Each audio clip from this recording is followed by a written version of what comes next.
Selain swasembada pangan, juga swasembada energi. Jadi kita berharap tiap daerah juga nanti swasembada energi. Saya kira Papua punya sumber energi yang sangat baik dan Menteri ESDM juga sudah merancang bahwa daerah-daerah Papua harus menikmati hasil daripada energi yang diproduksi di Papua. Di samping itu, kita ujungnya nanti daerah-daerah yang sulit, kita harus dengan menggunakan tenaga surya atau tenaga air.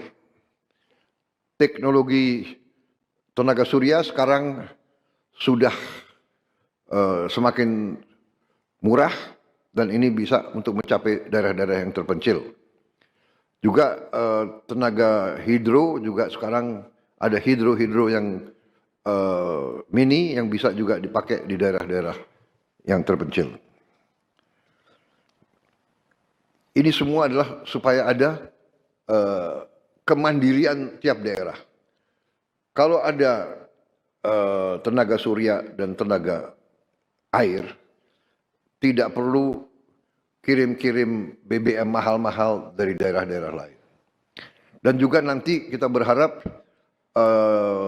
di daerah Papua pun harus ditanam kelapa sawit supaya bisa menghasilkan juga BBM dari kelapa sawit. Juga tebu menghasilkan etanol. Singkong, kasava juga untuk menghasilkan etanol. Sehingga kita rencanakan dalam 5 tahun semua daerah bisa berdiri di atas kakinya sendiri, swasembada pangan dan swasembada energi.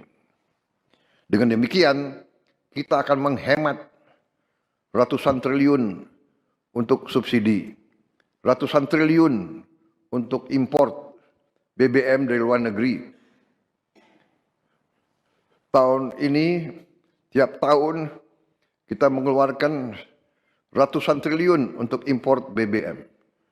Kalau kita bisa tanam kelapa sawit, tanam singkong, tanam tebu, pakai tenaga surya dan tenaga air, bayangkan berapa ratus triliun kita bisa hemat tiap tahun. Menteri SDM, berapa import kita BBM dari luar? 520 triliun. Bayangkan, kalau kita bisa potong setengah berarti ada 250 triliun. Apalagi kita bisa potong 500 triliun. 500 triliun itu berarti tiap kabupaten bisa punya, kemungkinan bisa punya 1 triliun. Tiap kabupaten. Bagaimana membangunnya kita coba? Bayangkan kita biar negara kayak apa. Ini bisa kita lakukan. Potensinya ada, rencananya ada dan kita akan buktikan. Kita akan buktikan bahwa kita menuju ke situ. Download Tribun X sekarang. Menghadirkan lokal menjadi Indonesia.